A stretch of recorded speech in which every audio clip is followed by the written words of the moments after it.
Allô. Allô mon petit patou, comment tu vas? Ah, ça va, John. Bonjour et bon dimanche. Merci, bon dimanche à Bon toi. dimanche aussi, bon dimanche à la famille parisienne. Bien sûr. Allez, je te laisse le micro, là, et dis ce que tu as à dire. Ok. Déjà, félicitations pour l'appel à la mobilisation générale. J'ai vu ton message là, ta longue lettre. La Ah lettre. bah putain. Ouais, ouais, la lettre, la fameuse lettre. Je te prédis un avenir de directeur de communication du Paris Saint-Germain, John. Me, me dis pas merci, c'est normal. Merci. Bah, n'hésitez pas d'ailleurs, si vous l'avez pas Euh, lu, allez la lire. Et si vous l'avez pas encore fait, allez la partager, mettez-la partout. Mettez-la dans tous les groupes de supporters que vous connaissez. Voilà, il faut vraiment qu'elle touche un maximum de monde, cette lettre-là. Pas spécialement pour la page, mais justement pour que ça arrive au moins à faire assez de buzz pour que ça touche les joueurs, qui voient que les joueurs ressentent que nous aussi on est derrière eux, quoi, surtout. Bien sûr, bien sûr. Déjà, je vais passer vite fait 2 secondes sur le match d'hier. Belle victoire, belle réaction de champion. Parce qu'une grande équipe, c'est celle qui perd pas 2 fois d'affilée. Bien sûr. Donc, congratulations à nos joueurs par rapport à ça. Très belle victoire, très beau sursaut d'orgueil. Bon, une fois que c'est dit, on va se focaliser sur la rencontre de mercredi dernier à Bernabeu. Quand je disais, j'ai un argumentaire à faire par rapport à l'arbitrage, je suis pas pour ou contre, tu vois. Je suis un peu schizophrène à ce niveau. John, je ne sais pas quel est le plus jeune auditeur qui t'écoute actuellement. Je vais m'excuser parce que je vais utiliser un langage un peu cru en fait. Vas-y. Si tu veux, Paris Saint-Germain, c'est comme une prostituée. Tu vois, quand je dis une prostituée qui rentre, elle se plaint. Ah, aujourd'hui, on m'a trop fait l'amour, je me suis trop fait niquer aujourd'hui. Mais putain, c'est ton travail. Depuis des années, tu te fais niquer. C'est ton travail. Ça veut dire le jour où tu dois être surpris, c'est le jour où tu te fais paniquer. J'ai pas envie que la famille parisienne devienne une pâle copie de ces merdeux de Lyonnais. Après chaque match, la première réaction, ah, l'arbitrage. John, sur ce match, l'arbitre a été en dessous de tout. Mais j'ai pas envie qu'on s'apesantisse là-dessus. Tu vois ce que je veux dire? Bien sûr. J'ai pas envie qu'on devienne une pâle copie de Jean-Michel Aulas. Depuis 4 ans, on n'arrive pas à passer les huitièmes parce que l'arbitre, c'est vrai, les arbitres font ce qu'ils font. Je dis, avant le match, 2 semaines avant, la dernière fois que j'ai intervenu, j'ai dit, le match de Paris Saint-Germain appartient au Paris Saint-Germain. Si le PSG fait un match maîtrisé, on va bouffer, on va martyriser le Real Madrid. Et ça s'est vu. Une fois que c'est dit, on passe là-dessus. Par rapport au coach, quand je disais, je trouve un peu prématuré de faire le deuil de quelqu'un qui n'est pas encore mort, tu vois, il est encore là. Paris est en lice dans toutes les compétitions. Bon, aujourd'hui, c'est normal d'avoir une certaine analyse. C'est normal d'avoir du recul. Ah, mais il aurait dû mettre ci, il n'aurait pas dû mettre ça. C'est aussi pour ça qu'Emery, il est payé des blêmes. C'est pour ça qu'ils sont payés des millions. Pour prendre des décisions que nous, le peuple normal, entre guillemets, on n'arriverait pas à prendre. John, faisons un peu un feedback. Quelques minutes avant le match, quelques minutes avant la compo officielle, bien malin, celui qui aurait pu faire un 11 qui fasse l'unanimité. Tu te rappelles, sur la page de Mourad, la source parisienne, qui fait du bon travail, dédicace à lui d'ailleurs, j'ai fait 2 propositions, une pour le championnat, je sais pas si tu as vu, une autre. Moi, c'est ma vision des choses. Mais moi, je suis pas un dictateur africain. Je suis pas là pour vous imposer ma vision des choses. On est dans un esprit de démocratie, on dit ça. Sur toutes les pages où je suis abonné, Twitter, Instagram, Facebook, je n'ai vu aucune composition qui ait fait l'unanimité. Il y a toujours à redire sur tout. Et c'est ça qui fait le charme du football, en fait. Emery a tenté un pari. Moi, les paris de début du match d'Emery, je ne le condamne pas pour ça. Je le clame haut et fort. Ces paris de début de match. Là où je condamne le coach, c'est que tu ne dois pas être borné à un certain niveau, John. Il a vu que Lo Celso, c'est un footballeur magnifique, incroyable. Le top, c'est la crème de la crème dans des années à venir et il est au club. Quand tu vois que tu as mis Lo Celso devant la défense et il s'est fait dessus, il est en train de se pisser dessus. La peur, c'est tout à fait normal d'avoir peur. Devant toi, t'as Kroos, t'as Casimiro, la brute épaisse, t'as Lucas Modric, le virtuose. C'est normal d'avoir peur. Quand tu as vu que ton choix n'a pas été payant, change-le, John. Change-le. Soit tu fais sortir Lo Celso, soit tu fais entrer Diarra pour sécuriser. Ou tu fais descendre Rabiot en 6, tu fais monter Lo Celso en 8. Mais fais quelque chose, en fait. Ne te dis pas, ah, moi je vais mourir avec mes idées. Non, c'est pas toi qui meurs avec tes idées. C'est nous, les supporters parisiens, qui mourrons. On meurt de chagrin, on meurt de stress. C'est ça. Oui, vous vous êtes payé payer des blindes. Ça veut dire, aujourd'hui, tu penses, si le coach se fait virer du PSG, il aurait une enveloppe conséquente, hein.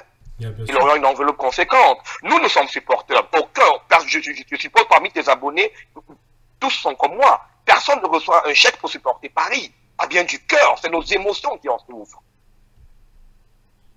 Donc, c'est pour dire un peu ça. Et le problème récurrent de Paris, John, je n'ai pas la science infuse, je ne connais pas tout. Je peux me tromper en tant qu'être humain. Le problème de Paris, depuis l'avènement de notre nouvelle direction qatari, on a eu 3 coachs. Je ne compte pas Antoine Camboiré, ancien de la maison. On a eu Ancelotti, on a eu Laurent Blanc, maintenant on a eu Emery. Comment tu expliques, John, 3 entraîneurs, avec 3 philosophies de jeu différentes, avec 3 façons de voir le football différentes? Comment tu expliques qu'on ait les mêmes résultats à l'extérieur lors des matchs en jeu? Ça veut dire que le problème est plus profond. Il suffit pas, on n'est pas en électricité, là où tu vas faire sauter un course, tu vas faire sauter un fusible et ça va aller. Ça, c'est faux. On a gagné un match sur tous nos grandes dernières échéances à l'extérieur. C'est contre Chelsea, le 2-1, c'est fini. Ancelotti, le pragmatique. Laurent Blanc, l'apôtre du beau jeu, l'adepte du Barça bis. Emery, le pragmatique. Comment tu expliques que les résultats soient les mêmes, John? Ça veut dire que c'est pas un problème lié au coach. Ramène-nous Dag Vadeur, Simeone. Ramène-nous de former Special One, l'ancien Special One Mourinho. Ce sera pareil parce que le problème est inhérent au club, John. On manque de vice. On manque de fourberie. Je vais demander à la grande famille parisienne connectée sur ta page, John, et j'aimerais bien qu'ils me répondent. Est-ce que tu penses que quand on parle d'entraînement au Paris Saint-Germain, est-ce que tu penses que Neymar se lève le matin pour aller apprendre à faire un contrôle de balle à l'entraînement? Est-ce que tu penses qu'un gars comme Di Maria se lève le matin, je m'en vais à l'entraînement, je vais apprendre à faire un passement de jambes? Non. Non. C'est aussi ça la culture de la gagne, John. C'est aussi ça le haut niveau. Le haut niveau, c'est pas le plus beau, le plus fort, le plus bien coiffé. Non. C'est le plus vicieux, le plus fourbe. John, j'ai revu le match sans compter le direct. J'ai revu le match 7 fois. Je te parle de 7 rediffusions. Il m'a fallu, c'est à la 5e rediffusion que je me suis rendu compte, en fait, où a été le tournant du match. Je n'accuse personne. Nos joueurs ont été valeureux. Paris a attaqué haut. Kimpembe et Marquinhos, à un moment, jouaient au milieu de terrain. Ça veut dire à quel point on a regardé ce putain de Real de Madrid dans les yeux. Paris n'a peur de personne au jour d'aujourd'hui. Le tournant du match, John. Déjà, je te prends 2 situations qui viennent de 2 années totalement différentes, John.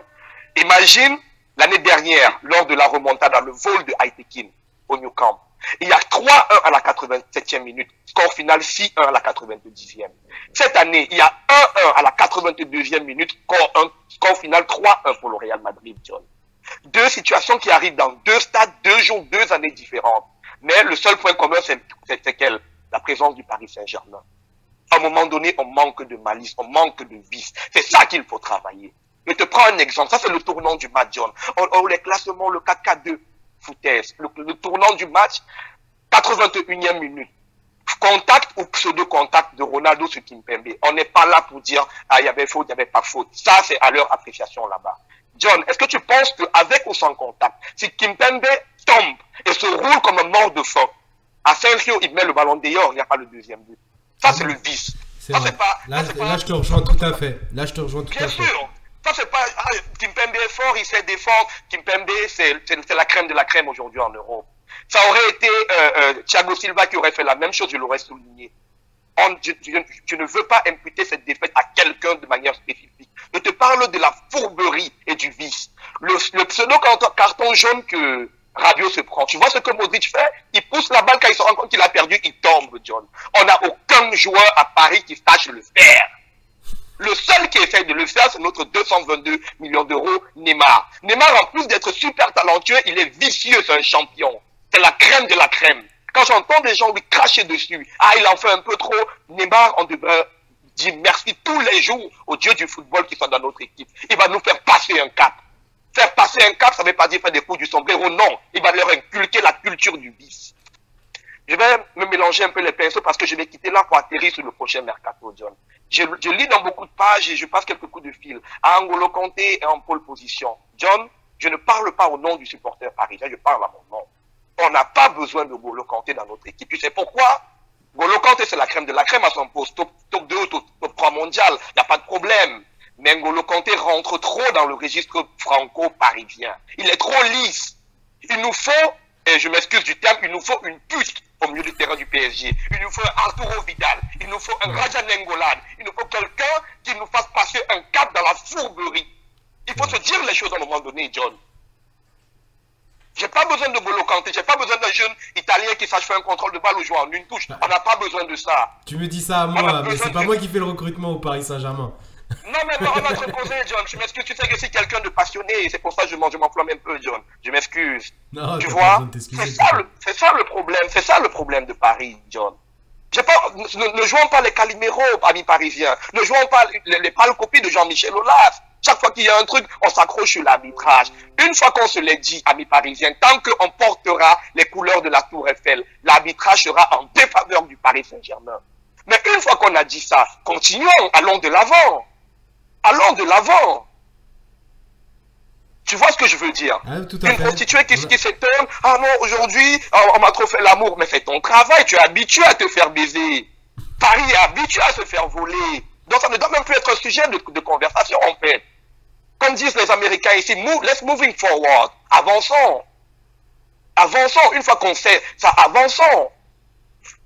Retenez bien ce que je dis. Ils peuvent enregistrer. Paris va éliminer le Real Madrid. Et pour ça, je fais appel à vous, John. Quand je dis vous, vous qui avez la chance de vivre en France, vous qui avez la chance de côtoyer notre équipe au quotidien, allez au stade. Tu n'as pas besoin d'avoir un billet pour aller au stade. Allez devant le stade. Allez devant l'hôtel du Real de Madrid. Faites comprendre au gars qui a été 5 fois vainqueur de Ballon d'Or qu'il n'est pas le bienvenu à Paris. Paris, ce n'est pas le chez eux. Faites comprendre à Marcelo, le latéral volant, qui ne volera pas au Parc des Princes. On va leur couper les ailes au parc. Ils ne sont pas les bienvenus chez nous. Paris, c'est une cathédrale du football aujourd'hui. Paris, c'est une cathédrale. Aucun club ne sortira vivant de Paris. Le Bayern s'y est pris 3-0. Le Barça, super tricheur, s'y est pris 4-0. Le Real Madrid va subir le même sort, John. Ils subiront le même sort chez lui, ils vont se faire battre chez nous. Et sans aide de l'arbitre, parce que nous sommes une grande équipe. Nous sommes un grand club. On ne compte sur aucune force extérieure. On compte sur nous. Bravo. Bravo, bravo. Non, franchement, bravo. Très beau discours. On peut pas. Qu'est-ce que tu veux que je rajoute à ça? C'est aussi ma vision de. Tu sais très bien, on en discute tous les jours. Chaque fois que je t'ai au téléphone, je te le dis. Tu me le dis aussi. Là, le discours que tu tiens, on en a déjà parlé. Je te l'avais dit aussi que c'est vrai qu'on a besoin de vis. Là, tu viens de donner un exemple qui est parfait. C'est le coup de Kimpembe sur le but qu'on prend. C'est vrai que Kimpembe, il se roule par terre, même s'il n'a pas été touché, il se roule par terre dans tous les sens. Bien sûr, John, bien sûr. L'arbitre arrête le match, même pas pour siffler faute. Juste pour se dire, il a peut-être eu un choc, il faut vite regarder. Juste ça, et du coup, ça annule l'action de but. Donc, mine de rien, c'est bête, on n'y pense pas. Mais c'est tout à fait ça, en fait. C'est tout à fait ça, on manque de vis. Et t'as très bien ciblé le problème en fait du Paris Saint-Germain. D'où l'importance, comme je vous l'ai dit en tout début de ce live, d'où l'importance de mettre Mota absolument sur le prochain match face au Real. Voilà. T'as autre chose à rajouter, mon petit patou? Non, je réserve le meilleur pour la fin. Je réserve le plus grand speech de l'histoire après la qualification au Parc des Princes. Ah ok, pas de souci. Bah tu seras sur le live alors. Très bon week-end à toute la famille, à tous ceux qui nous suivent. Très bon week-end. États-Unis, Afrique, Europe, une seule équipe, Paris Saint-Germain. Un seul objectif, soulever cette Ligue des Champions. Ça se fera, famille parisienne. Croyez en nous. Croyez en nous. Quand je dis nous, c'est du plus petit intendant au dernier des supporters calés au fin fond de la Malaisie. Tout ça, c'est le sang parisien qui coule dans nos veines. Allez, big up, John. Big up à toi, mon poteau. Merci encore pour ton intervention, elle était magnifique.